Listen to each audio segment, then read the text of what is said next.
Saan ka pupunta? Otro mundo.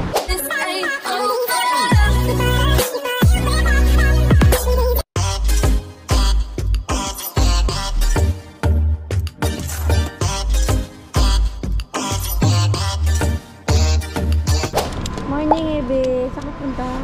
Otro mundo. Nandi ba, Ebe? Otro mundo. Saan ka Saan nyo? papasok? Dito? Saan ba?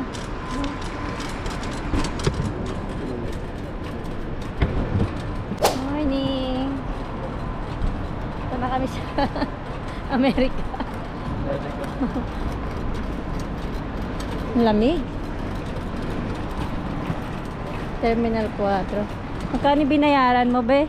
15. 15.25. Eh, ang lamig pala.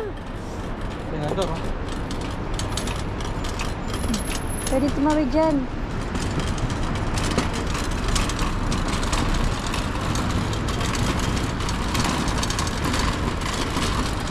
Terminal 4. Nag-bolt lang kami. Ano lang, 15 minutes, no? Umalis tayo doon for ano eh. Parang 4:57, 5:13. 5 ano? Kaya Ano pa ako ng outfit check ah? Outfit check. Ayan siya. Saan ba punta mo, Ebe? Sa parang ano, pinabuhan. Gusto ka ako.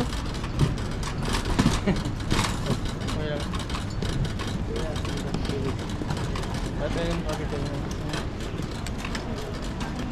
Gusto ka ako din sa kami ng mama. Sigarilyo mo. Ano ka? Baka wala pa dyan. Hindi ko nakala. Terminal 4 siya. Etihad. Abu Dhabi, ano? Yes, gusto? Alas 10? 10:20. Ay, no? Ito.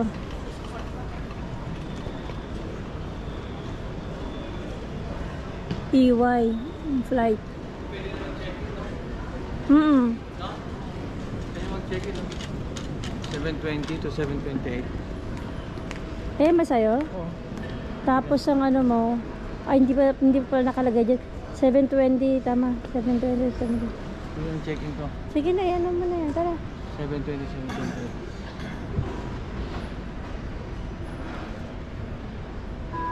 Ito naman Iberia to.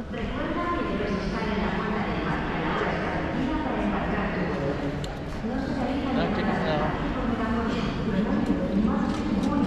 7:02. 7:20. Check ko muna yung ano. Yung Wala na. May mga natutulog na dito. Ano siya eh, 10:20 yung ano niya, yung flight niya. So 3.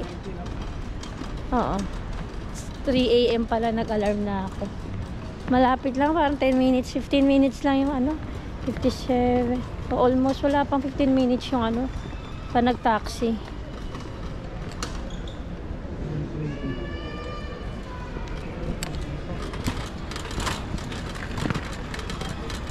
Hanapin natin yung ano niya, 7:20 to 7:28.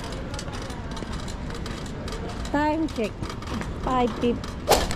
Hindi naman kami magkasama eh, siya lang mag-isa. Ayaw.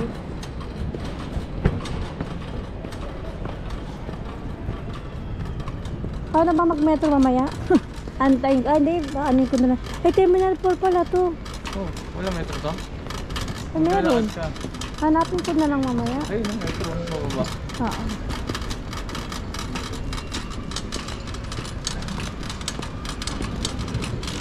Pag Etihad pa, Terminal 4. Malamig ah. Tingnan natin kung ilan yung degree ngayon. Giniginawa. 7:20, 7:28 na. Wala pa kahit 11 degree pero 24 mamaya.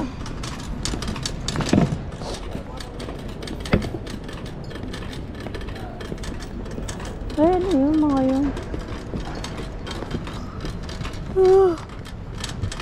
Okay. ano naman yung binili? 45. Ha? Sa kanila nandun? Mga nag-aano negosyo siguro. kilo. Sarado pa. Ibis. Saka dito, hindi na kami nag-ano paka-plastic. Kami na lang nagpa-plastic po. Bibili kami sa China, 7 euro lang. Kasi pa nagpa-ano ka dito. Pa nag-ano ka dito, mahal yung pa-plastic ng ano. Magkano ba pa nagpa-plastic tayo dati, be?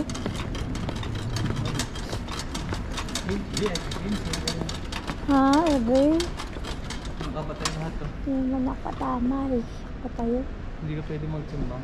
Kapatay. Nakapatay pa.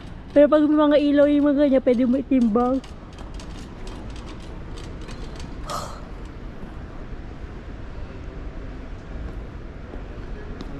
Ano ka ba, Etihad? Oo. Ang dami nilang bagahe. Tapos Daan na mag. Saan papunta yan? 765. Basa pa rin sa patis. basta pare. Kaya, 2 araw na. Grabe oh. Ang daming bagahe nila oh. 2 pasahero. Tapos dalawa lang sila, 3. 4. Ano kaya yan? Dami eh.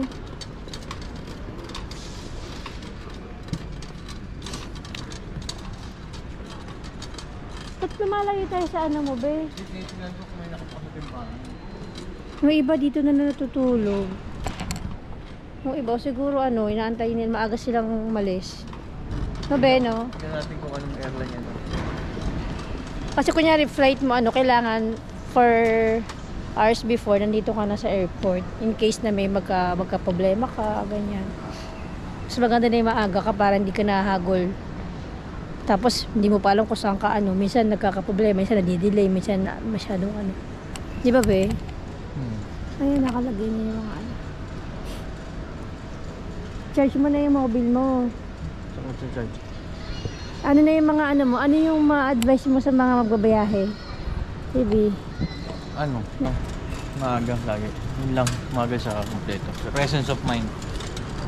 Wala ka naman pesos of mind. Presence of mind lagi kasi anytime pwede maiba yung ano mo eh. Yung terminal saka desk part mo. Ano una-una mong gagawin? Tatay ka Matulog muna. ka muna. Maaga. Tatay ka muna bago ka ano, bumiyahe. Sasakit yan mo, ibis. Ha? Ito mo, Ivy. Okay. Ito mo, Ivy. Wala, anong feeling? Secret. Kaya ano kaya mga dala nila? Siguro may negosyo yan sa bansa nila. Kaya. Ito yung kay Jang. Oh. Abu Dhabi. Ay! Abu Dhabi. So, ito yung ano, yung flight niya, EY076. Terminal 4. Tapos ito yung, ano, yung gate to, di ba? Yung desk. 7:20 hanggang 7:28. Doon yun, no? Kaso nakasarado pa eh. Sobrang aga pa kasi niya. Aray ko, tay. Mga kaano yung mga kasabay mo ngayon, be, ha? Tingnan mo, yan, no?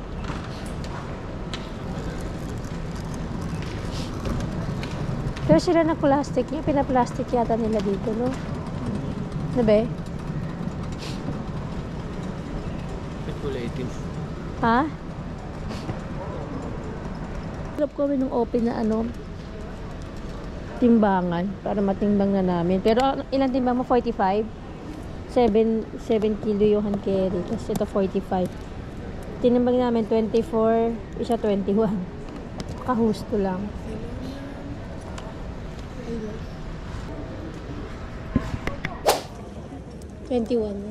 Husto.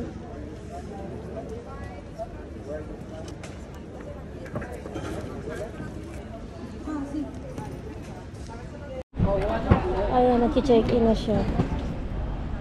Time check. Oops. Sakto. 24. Tama yung timbang namin yung sa 21 sa 24. Anong oras na? 6:58.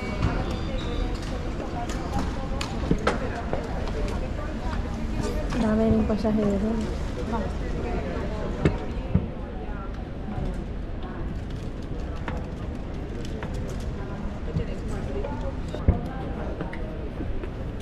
Dami din pasahero. Ay!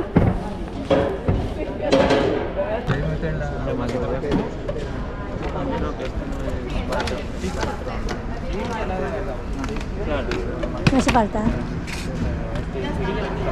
Gracias. Ayun, laglag.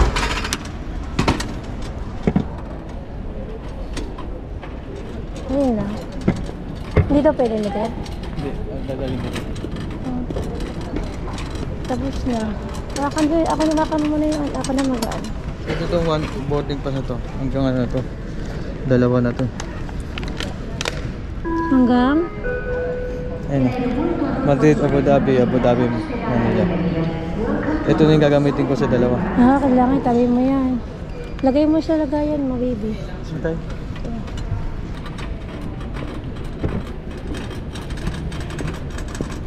Gate. Check ba't wala? Kumo? Check kanina pa. Ay, oo nga. Baka mamaya pa siya. Pasok mo na yung kosas mo, babe. Para hindi ka nalalaglagan ng papel. So, ayun na mismo, hanggang sa pagbalik mo, ay pag-uwi mo. Hindi, iba pa yun. I mean, yung papunta mo doon, pauwi mo ng Manila. Yung ID mo. Lagay mo na muna pati ID mo, Ibis. So, lagayan mo. Hindi pinaano yung ano to.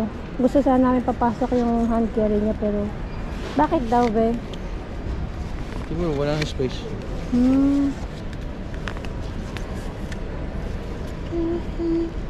Sabi dun sa kanila, meron diyang battery nasa maleta niya. Sabi niya, no, hindi sa maleta.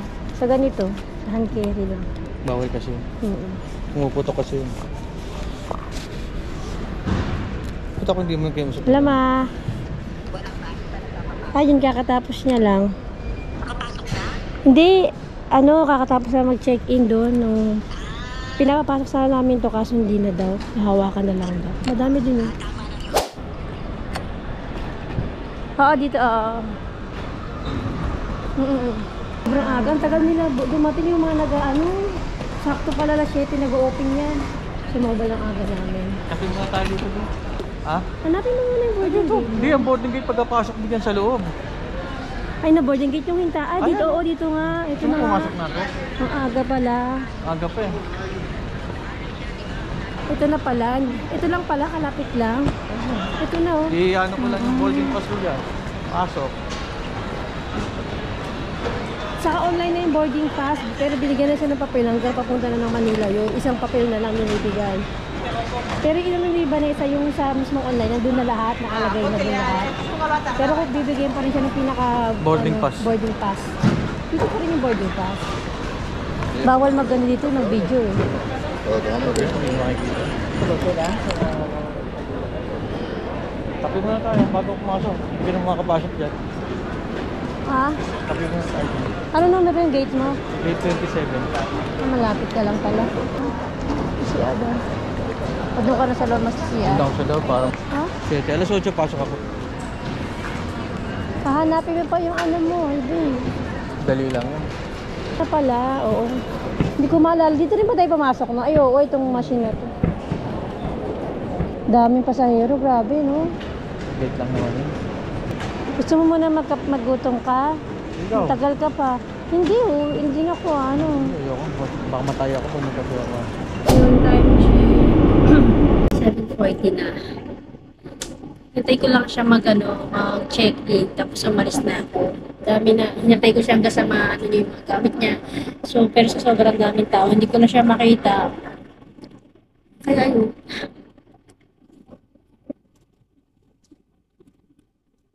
Kailangan na kasi ko dahil hindi sa tatay niya.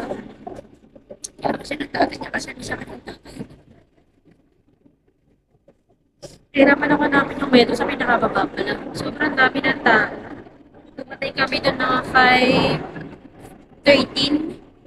Tapos nag-umpisa mag-check-in ng luggage 7 a.m. So, sobrang aga namin. Tapos yun, pinaano ko na siya. Kung 10:20 yung flight niya, sabi sa sobrang dami ng tao, hanapin niya pa yung boarding gate niya. Tapos magkatanggal pa siya ng mga gamit niya kaya mas maganda na mas maaga. 1 month kami dito.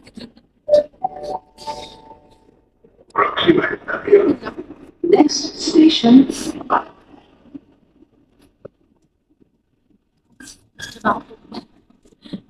Para sa airport nito. Terminal 4 kasi yung kanina eh.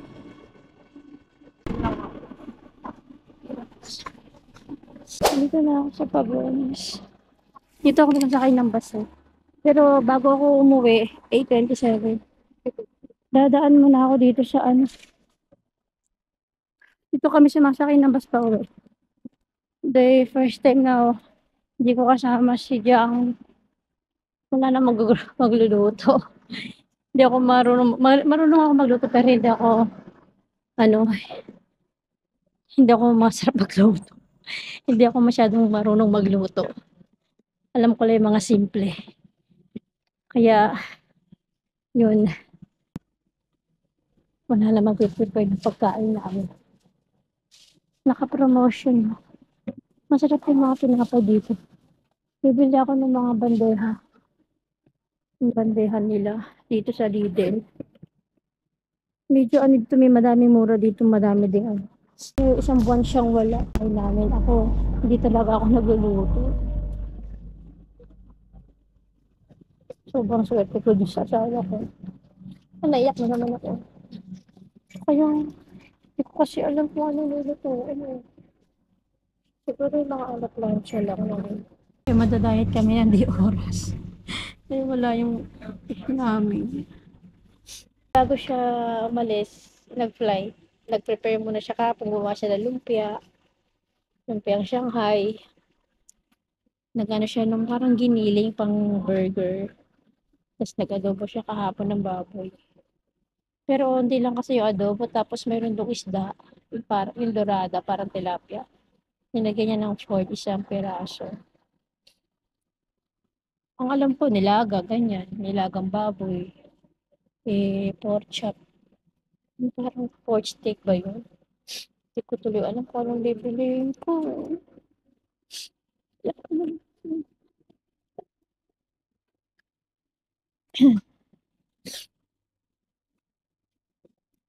May mga preso. Pork. Tostillas. Ano ba yung tostillas? Parang matigas naman yan. Pork chop na lang kaya kanina. Pwede rin yung ganito. Yung marinated na siya. Prito mo na lang. Meron na siyang lasa. Pwede din yung ganito. Kasi iba kasing ganito matigas eh. Pero bibili na rin ako. Para mayroon kaming stock doon. Ito. Chuleta dulo. Sarap din to. Pag wala ka ng ulam. Para ano. Meron ka ng stock. Sa bahay. Sa chicken kasi hindi ako mahilig. Hirap pag walang ano. Hindi ka maano magluto. Ano pa ba? Hindi rin ako mahilig sa burger. Yung ginili. Na araw. Pagdating sa bahay, nalulungkot na naman ako. Hindi na ako ng tinapay. Yung mais. Lagi namin binibili dito eh. Mga tinapay. Hindi, bumili pala siya kahapon. Tapos na tayo. Sakto, dyan na yung bus. Tapos na ako bumili. Ayun yung ba sabi ng guard, ano daw tong ano ko. Sabi ko GoPro. 837. Ito na naman binili ko eh. Pandagdag, saka tinapay. Ito yung resibo. Hindi sa loob. Kasi nag-aantay pa tong bus dito pag ganito. Matagal. Malamig din pag maaga. Pero mamaya mainit. Ayun, buti naman sa dito lang siya lumabas. Nag-cellphone lang siya tapos yun bumalik. Kasi minsan matagal yan. Nag-break sila. Pagdating ko madami ang mga gato. Naglilinis. Nagpalaga. Wala.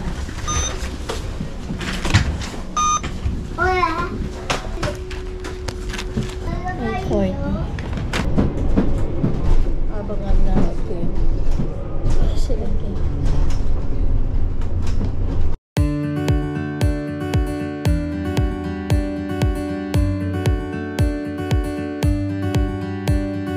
Dito na tayo. Naiyak ako. Papalik naman siya pero yung ako naiyak talaga ako.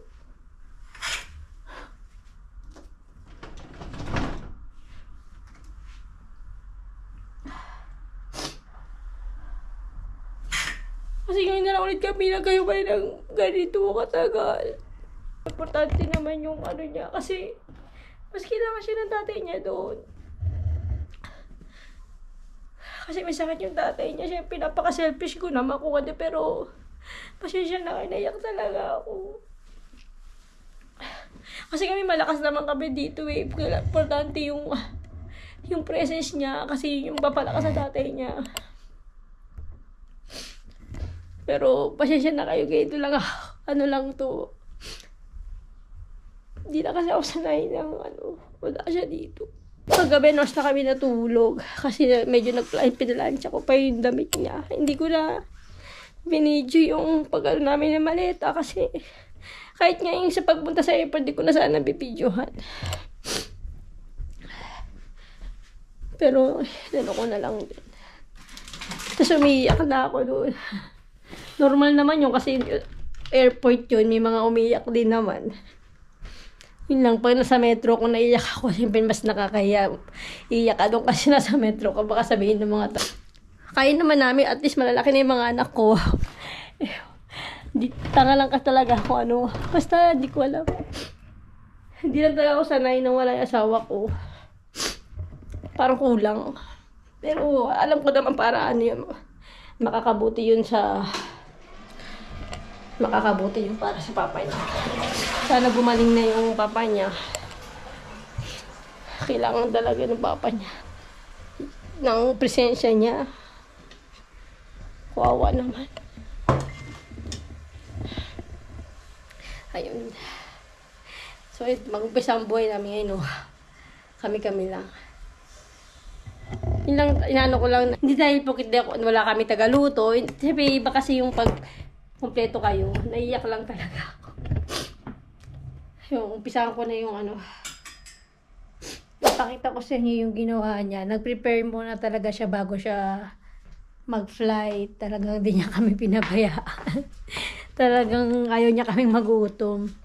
Dito, kahapon gumawa siya ng, kasi kahapon pumasok ako eh. Gumawa siya ng lumpia. Lumpiang Shanghai. Tapos yung tira, yung giniling, pwede siyang gawing burger. Tapos pa siya nito, yung isda. Parang lubina, naka-foil na yan. Nilagyan niya ng kamati, sibuyas. Parang ipa-fried mo na lang, ipa-fried mo sa kawali. Ayun. Tapos nag-adobo pa siya. Kagabi. Nag-adobo pa siya. Ayan. Kasi talagang siya yung nagluluto dito sa amin. Hindi talaga ako nagluluto. Ako lang yung pagka nag-breakfast yung mga anak ko. Pag kumakain yung mga anak ko sa umaga, ako yung nag-prepare ng breakfast nila. Ganun. Pero yung pag sa tanghali sa kanin, siya talaga nagluluto sa amin. Kasi siya yung masarap magluto. Magaling siya magluto. Yun lang. Pasensya na kayo kung naiyak ako. Parang dala ng emotion ko. Dahil ngayon lang kami ulit mag-iwalay. Pero yung reason naman is mas maganda kasi isipin ko na mas mapapabuti yung papa niya, mas gagaling yung papa niya.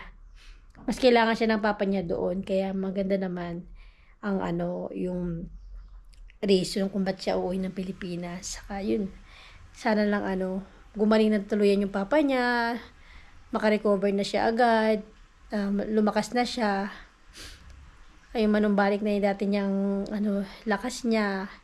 Yun lang, mahirap talaga sa pagka may edad ka na, yung kaya pag may mga naramdaman tayo, kailangan lagi tayo magpapa-check up, magpatingin tayo. Importante yung regular check up, lalo na pag may mga edad na, kasi hindi natin alam may karamdaman tayo. Napakahirap pagka kasi sana gumaling na yun, wish ko na gumaling na yung tatay niya, makarecover na at makatulong yung pag-uwi ni Jang, makasama yung papa niya. Yun lang. So, maraming salamat sa panonood.